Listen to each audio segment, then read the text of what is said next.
So we're talking with Gayla Kraetsch Hartsough. She's a soccer mom. She's an avid traveler. She's an entrepreneur. And she's also a screenwriter for the short film that's playing at Wild Sound Shorts called Slap. How's it going, Gayla? Going really well, Matt. Great to hear from you. Okay, so where are you right now? You're in Los Angeles? I am in Los Angeles. You're sitting in your office right now? I am. And what have you been working on this morning? Well, actually, I think most people think if you're in Los Angeles, you're hanging out at the beach surfing. But unfortunately, is that what most people think? Is that what you think most people think? I think that's a stereotypic image of people in LA. Okay. But actually, hanging out with the Kardashians? You weren't doing that this morning? No, wasn't doing that this morning. Okay. In fact, the bit of the jealousy is I just got back yesterday from Bali, where Slap screened at the Global Social Change Film Festival there. Okay. So I am easing into the work day and trying to catch up with about 100 emails and finding out what's going on with different clients. So tell us about Slap, because it's kind of a different type of film. So what's Slap all about? What's Slap all about? My formal explanation is that it's sort of an American political satire that pokes fun at our inability to civilly discuss matters of civil importance. In a more concrete way, it's slapstick. So, you're obviously touching on themes that are pretty rampant in today's society, especially in the United States. Has it? I don't know. From my experience, it seems like it's the divide between the right and the left has been more crazy, or I don't know what the best way to put it, has been more rampant than ever before. Is that true? I think it's true, and it was clearly the inspiration for making Slap. When Tribeca picked up Slap for their program America Now and Here, they basically felt it emulated American thinking post 9/11. So it was 9/11 the tipping point of this craziness that's happening, or? I don't know. I mean, I think 9/11 certainly made it much more emotional. Yeah, okay. The political campaign was, in terms of presidential campaign and all the other campaigns around it and the divisiveness between the blue states and the red states of the United States was clearly the inspiration. But I wrote Slap to be timeless. So you'll notice that there's no debate of politics that's time specific, because we didn't want to date it, and in fact it could refer to things that were happening in America in the 50s, the 70s, or today, or into the future. That's a great way to put it. I'm going to be interested to see the audience reaction. You know that we're a feedback festival because we're Canadians, and generally Canadians are very liberal. Like your Democrats are right to us, or very right to us. So our conservatives are your Democrats. Right. So I'm curious, what do you feel about the whole feedback situation about what we do, and people are going to talk about your film? Well, I'll love to get the feedback. In fact, one of our consultants, Tom Greer, who's a former co-city manager of Toronto, is going to be attending the screening. Okay. And so he knows me, he knows Slap, and he obviously is a Canadian. I think that and I don't want to give away too much in terms of the content of the film, but we really tried hard to balance both left and right viewpoints.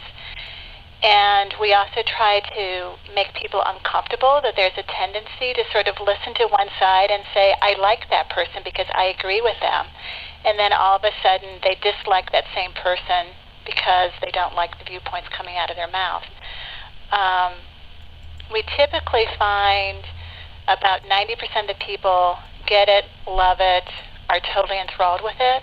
Yeah. There's usually a 10% element who are surprised with the slaps, and yet it's called Slap. It's I think you just kind of nailed the 10%, because isn't the 10% are the crazy people, the extreme left and the extreme right? But most of us are really, because we're doing this podcast in 2011. As a Canadian, it's going to be Mitt Romney and Obama in the next election. I'm just predicting that. It's pretty obvious it's going to be that, and they're basically the same person in a lot of ways, right?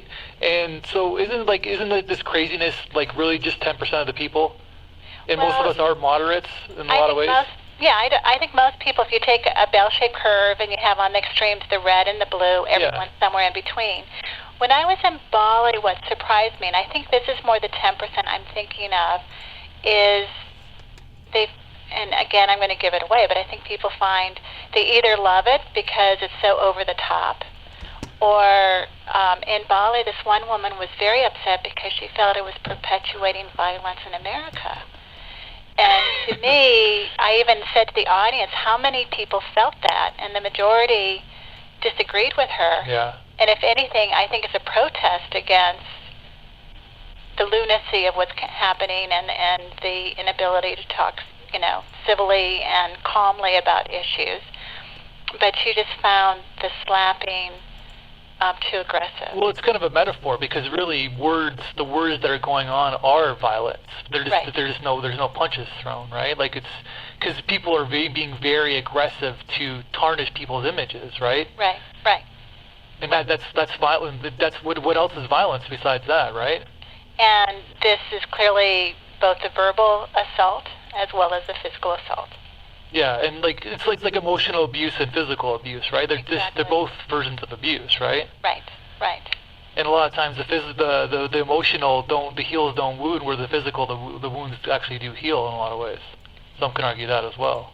And I'm hoping that SLAP can serve as a mirror on our own society.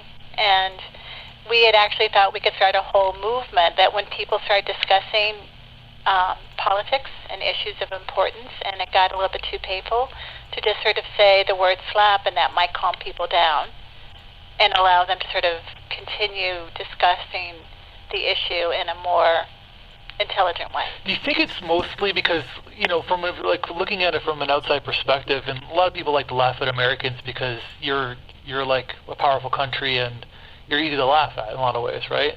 But do you think it's because it's just all pure competition, like it's so capitalistic, which is not a bad thing, but it's like so Obama gives a speech the other day, and it's a good speech, and it's uniting the country, but then every single liberal conservative pundit has to say the speech is horrible and really kind of tarnish his image, saying, oh, he's not really American, blah blah blah.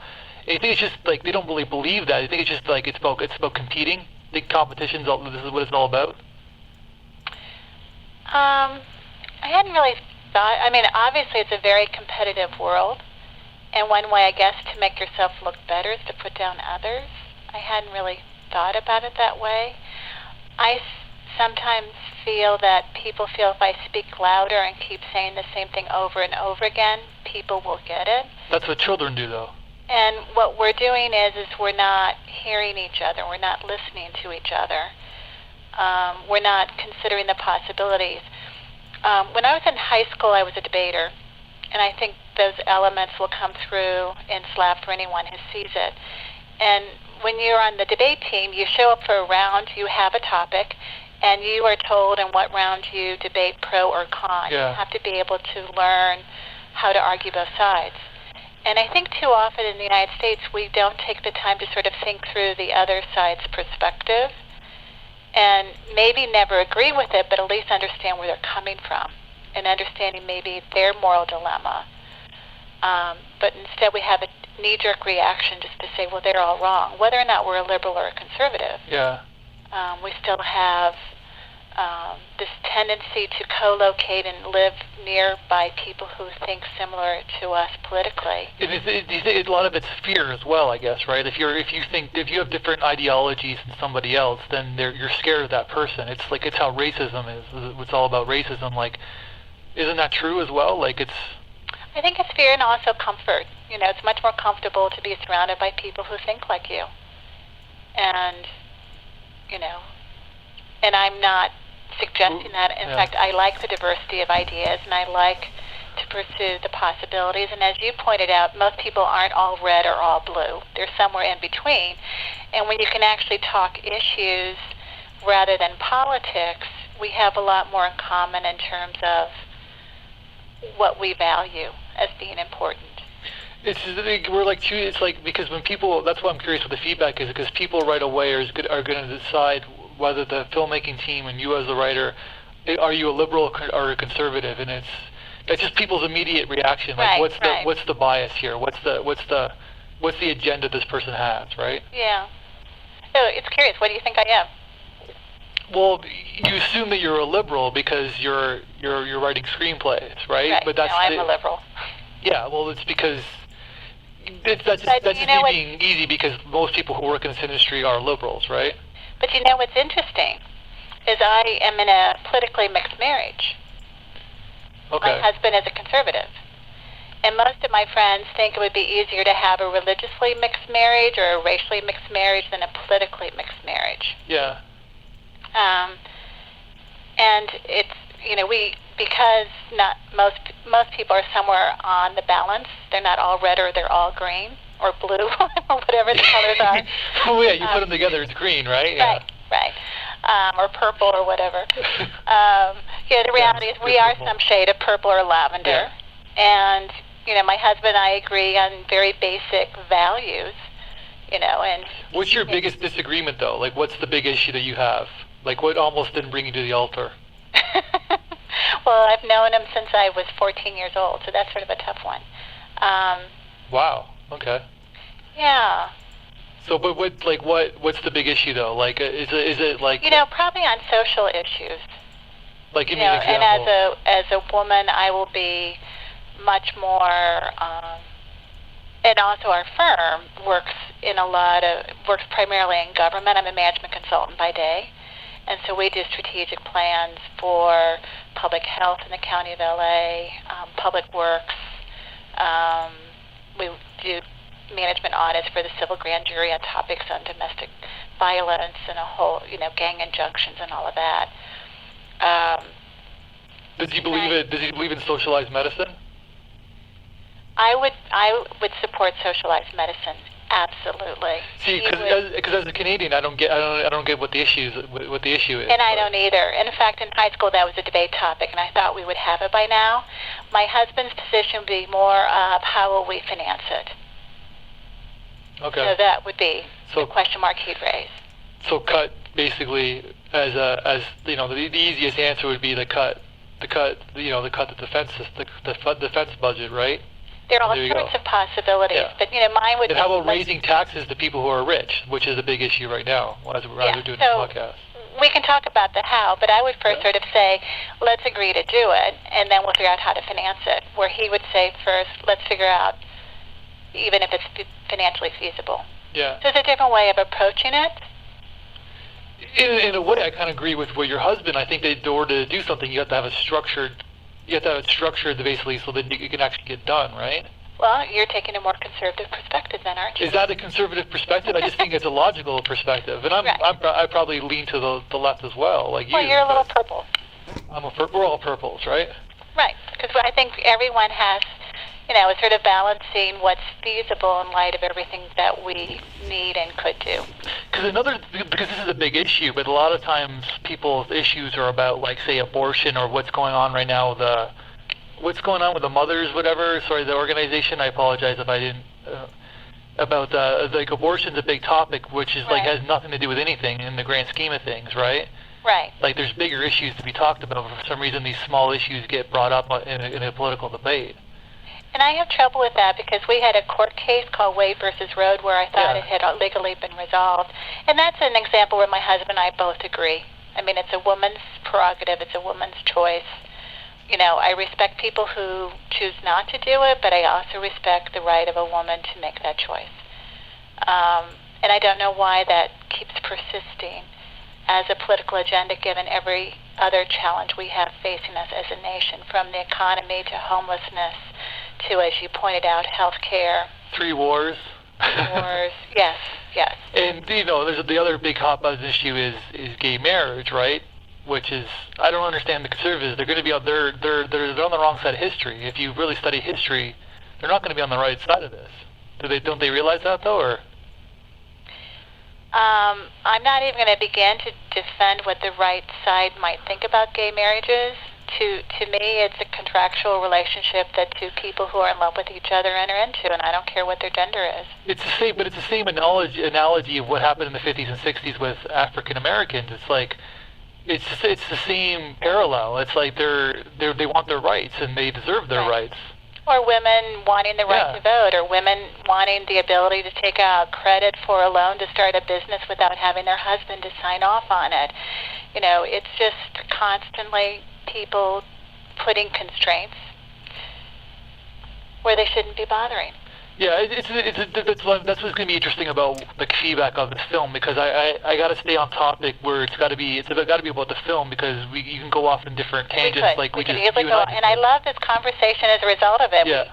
We find when people see Slap, they end up having these kind of conversations after the film. Yeah, and that's what a good film is about, right? And at the same time, you can't be a propaganda film as well. It can't be propaganda for whatever side you're on, right?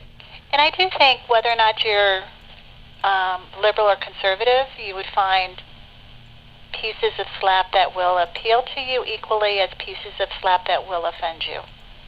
And we tended to be very edgy.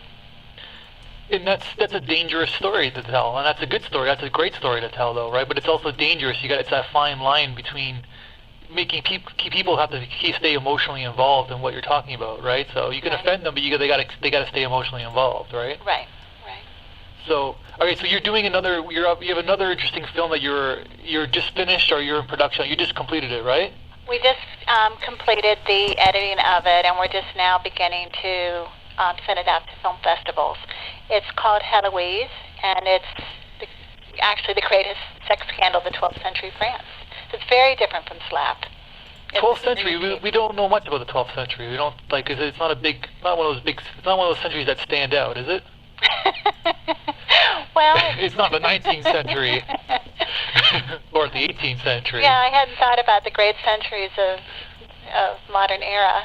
The 12th century is sort of an easier one to tell a story in that it was the beginning of the Middle Ages. So Notre Dame hadn't been built yet. You had the strong power of the Vatican Church. The outreaches of the countryside of France were considered the wilds. You had a lot of sexual oppression. So, for example, if you were a professor then, you were considered, for you to be tenured, they wanted you to be celibate. And this is a story of one of the most brilliant women of France, who at age 18 fell in love with her tutor, Professor Abelard. Don't they always fall in love? Doesn't everybody always fall in love with the professor? Yes, it's a little Lolita in the 12th century. It's a universal thing, I guess, right? And he's not supposed to have sexual relationships because he's a professor. He's 20 years older. Not only does he seduce her, he falls in love with her, gets her pregnant, and her uncle, who is her keeper, is quite irate. And I don't want to give a spoiler, but it's a story of what would have happened to Romeo and Juliet if they had not committed suicide. Great. That sounds like I'm hooked. Everybody likes romance, and it's got a little sexuality involved, and it's got a social commentary as well. It does, particularly in terms of the role of a woman. Yeah, and obviously that's a good story. Like, we need more of those stories to tell. If I see anything in Hollywood, I see a lack of strong female roles in Hollywood. So. Well, what's also nice is I did so much research to prepare and write the short that I decided to go ahead and write the feature script to go with it. So CAA, Creative Artists Agency, just gave my feature script to recommend. So it could be a feature film coming. Yeah. Who would you want to play the lead? The same girl who played in the short, or do you have like what Hollywood actress could play this role? Well, we were very fortunate to have great talent in the short. In terms of the feature, we have a list of potential, candidates that are star names that we are shopping around town. So I don't want to give away the secrets yet. It's interesting because your stories are they're cinematic in nature because you're making a cinematic film, but they're very theatrical. Like they could easily be a theater play as well. Right. Did you ever think of that, or has someone told you that before? Well, I prefer writing for the screen.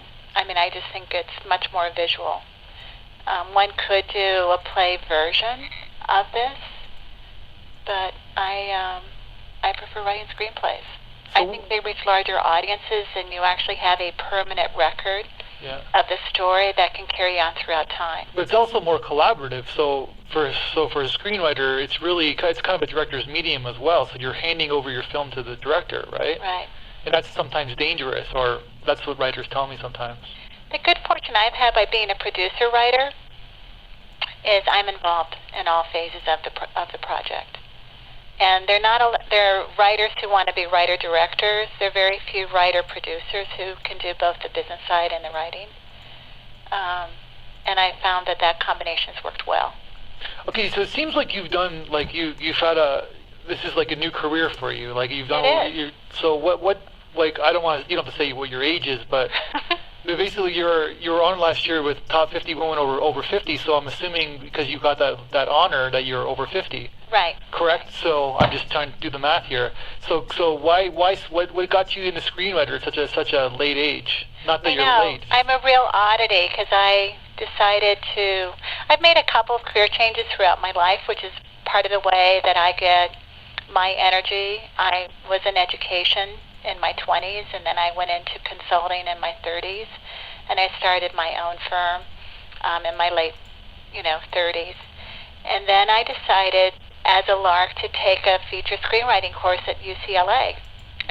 I probably could have given birth to some of the students in the class, to be very honest. I was clearly the oldest one in the room. And I just fell in love with it. And I started writing screenplays. I finished the certificate program at UCLA. I probably had written about 14 features. I was in writers' groups. Loved the whole process. I mean, I love plays. I love other mediums, but I really love the screen. So I looked around at my friends, and they all had wonderful scripts as well, and nothing got made. So 3 years ago, I decided, how hard can it be to make a film? So I made my first short called A Pig's Ear, which I wrote and produced. And Matt, I had never even been on a shoot. So I was how hard is it then? Doing, huh? How hard was it?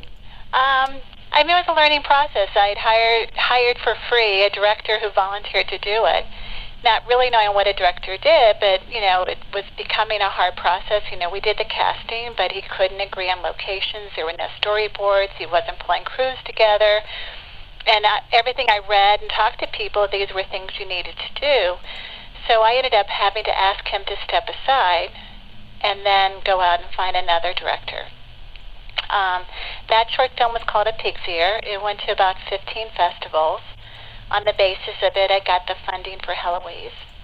The next year I made Slap, which has gone to now about 35 festivals and has been sort of a darling of the festivals just because it is edgy and different. And Tribeca's taking it on a 18-month tour with their America Now and Here program going around America. And then I made Heloise just now. So I've been doing a film a year. And I think having done 3 shorts, I'm ready now to move to features. And I've learned a lot. And it's going to be the version of the new film? Like, that's the first feature you want to do, the feature version of your latest short? Well, I think that would be great. I have 2 other features that have also since have gotten optioned, and one's a political thriller set in Guatemala. And the third one is a coming-of-age story of a little girl whose family have been sort of dislocated and had to move to another city because of the recession and her dad's work, and she befriends a war veteran who, obviously is destroyed by what he's experienced in the war, and the little girl's afraid, and the two together sort of give each other strength. So what kind of theme of like a writer? If you look at a writer's body of work, they always have some sort of thematic that they kind of keep going back to. What is your theme as a writer? Anything I write, I want some kind of social commentary, without it being in your face. There has to be a backdrop. So everybody talks about character-driven, but mine's going to have some social issue that the audience is going to learn about. So social commentary without a slap in the face, pardon the pun. No pun intended. Yeah. Okay. So then but there's also the pattern, I'm seeing a pattern of strong female leads as well. Yes. My political thriller has probably the protagonist is a male lead, but the wife has a very strong role in terms of the journey she goes through and the help she provides. And in that case, the social backdrop is questioning if the 1994 peace accord in Guatemala actually is working. And you may know that Guatemala in the 80s is about the size of Ohio, and I think it's around 300,000 people were killed. Yeah. and it's a backdrop that many people don't know of in the United States. It's curious how little people, like for some reason, if there's not a movie made about it, how little people know about other events around the world. Right. And that's why I gravitated to screenwriting. In our consulting firm, we do a lot of studies, as I mentioned earlier, on social issues. And I had been a PhD, and I always sort of felt in academia that I could do research and maybe people would read it. When I became a consultant, I found I could write a consulting report, and they would not only pay me to do it, but they would read the recommendations and implement them so I could bring about real change immediately. But even that is a slow process, and I felt that films like Blood Diamond and others really sent such a strong emotional message on social issues in the context of entertainment that this was a stronger medium to use to bring about this awareness. And you just, Again, it can't be preachy or in your face. Yeah. So you just took what I was going to say, because you can't, like, you got to entertain first, and then you can get to the social commentary. Like, Exactly. you can't tell people what to think, right? Right, and in fact, that was a topic on this Global Social Change Film Festival in Bali. I was on 3 panels, and it was a juried show, and the jurors were sort of surprised that their strongest submissions were documentaries, and they only showed 2 narrative formats. And the big problem was they were so preachy, the narratives they were getting, that the makers of the films were sort of losing their perspective. You have to tell a story. You have to show the hero's journey. You have to show an ordinary person who is suddenly put into extraordinary circumstances and having to figure out what's going on, how to take on the challenge and make not just for a better world, but they, in the process, become a better person. That's a sign of, like, because we get a lot of submissions, and that's like you see that a lot with the submissions that come in. It's just a sign of young filmmaking where someone is like, there's an idealized they live in their little idealized version. We all do at a certain age, and then they're talented and they got good films, but there's not a good story because they're telling us what they think. They're telling us their ideals, and it's pretty obvious that they're doing that, right? Yeah, and it's even things like films like I love District 9. Yeah. But one of the things that I felt was it would have been that much stronger if they'd gone into the gray areas. We talk about red and blue, and that most people are purple, but there they made the corporations so evil that their whole intention was to exploit the alien technology in order to use for military purposes and make money, where in fact I think it would have been a more interesting one if they really had exploited even more so that the corporation, yes, they might make money, but also there was this real fear that the aliens could take over the Earth if they didn't master. I'll play devil's advocate with District, using that as an example, because District 9 is a fanboy film. It's for fanboys. That's the only way that movie could be successful is if fanboys go see that film, and fanboys want black and white, good and bad characters. The world's not that way. I know it's not that way. I'm just saying, but in order for that film to be successful, they have to do that. I'm sure the filmmakers were aware of that. It's like, and it's an easy way. Evil corporations are the easiest thing to do these days, right? Because everybody could identify with that. Well, it's the easy way, but it also doesn't add to the complexities of the real challenges. No, I know, but I'm just saying from a Hollywood perspective, it's difficult to. I just thought it was sort of a elementary. Oh, totally. I agree with you. I'm just playing the devil. I see the rationalization of why they had to do that, right? So, because if you look at the gray, everything is about the gray. That's what great storytelling is. What you say, and you see it more on television these days. Like a lot of really, like I'm just like watching. As an example, I'm just watching Breaking Bad right now, and it's like, whoa, talk about a show about gray areas. Like that's what storytelling is all about, right? And that's sort of the moral dilemma that most people are in. I mean, the decisions that are black and white are easy to make. But it's when things become more subtle and you don't have complete information. And I think to wrap up what we were talking about, I think that's part of why people choose sides, like left or right, because it is black and white, and you feel safe. If you're conservative, you feel safe being on that side. If you're a liberal, you feel safe being on that side, right? And that ties back to SLAP. Yeah, that's exactly it. Like that's exactly what the problem is, or that's the conflict that's going on right now. Do you think the world's getting better or worse as years go? Oh, that's a tough one. I actually think it's going to be very interesting what's happening in the Middle East. Just to put sort of a perspective in, my child was born in 1989, and I felt so good because while he was one was when all of Eastern Europe and the Soviet Union fell. It was, wonderful to feel that this kind of harmony could happen in the world, and the world became much more open than it had ever been in my lifetime, and this was going to be, to me, the new age of my child. Now he's 21, and we have either a new era that could happen in the Middle East with all the protests, or I have no idea what this might lead to. Well, don't you think, I think it's more gray than It is gray. Yeah, it's like... Right now, it's very gray. Don't you think that the Americans, they want to be in a war? Isn't that part of the madness? Like, they feel more comfortable having an enemy, being in a war? I don't think the average American feels that way. I really don't. Really? Okay. I really don't. But don't you think that I think you have to separate our national political position of Washington, D.C. from what the ordinary person on the street feels. But you're the one who's electing those people who are making those decisions, though, right? But I come from a liberal part of the of the country, so yeah, I probably don't emulate what Middle America's thinking. Okay, no, that's not just being. Of course, I'm being general, but I think that's what I'm like. If you study history, especially American history, they're more comfortable being in some sort of conflict with the other. So they believe that the country unites because of that. Well, there was a long period of isolationism in the United States, and in fact, that was a hard thing that the United Kingdom had in World War II, of how to get the United States involved in World War II, because the United States involvement was necessary to win the war. Yeah.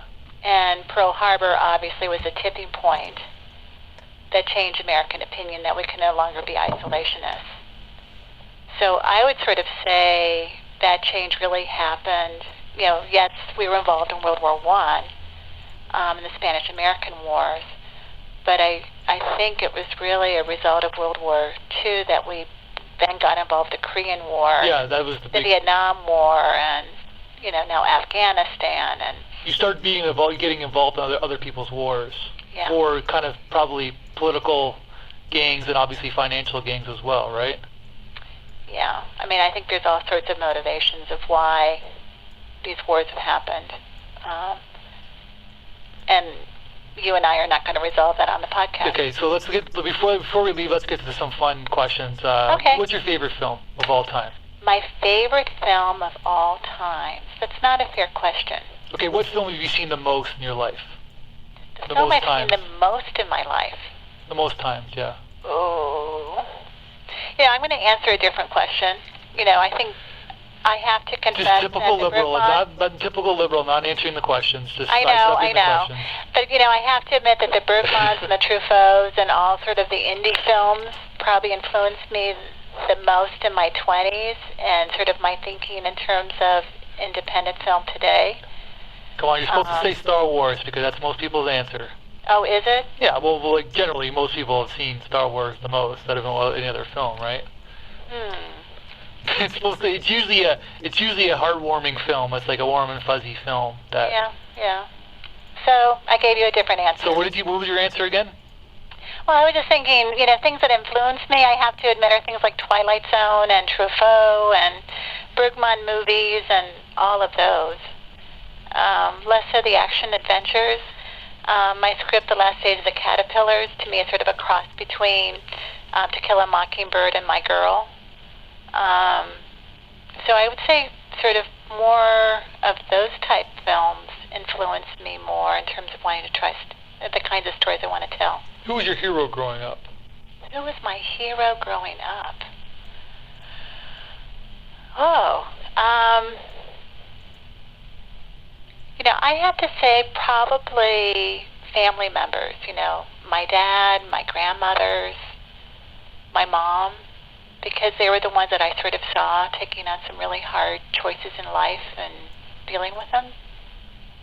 Okay. And last question, what of all the people in the industry, who would you want to work with the most? I'd like to work with Ang Lee. So you want Ang Lee to direct one of your scripts? That would be cool. Yeah. And why Ang Lee? I'm impressed with his body of work.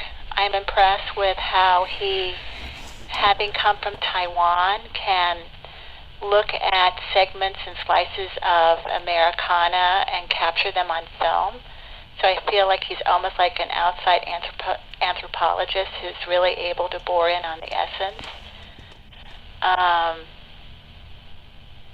And I have to my son speaks Mandarin and studied at National Taiwan University, and Ang Lee went to the University of Illinois where my dad went, so I think we have a lot of roots in common. Gayla, it's really nice chatting with you, and I'm sure this isn't the first time we're going to be talking. Well, not the last time we will be talking. Well, that would be fun. I've enjoyed this interview. Thank you very much.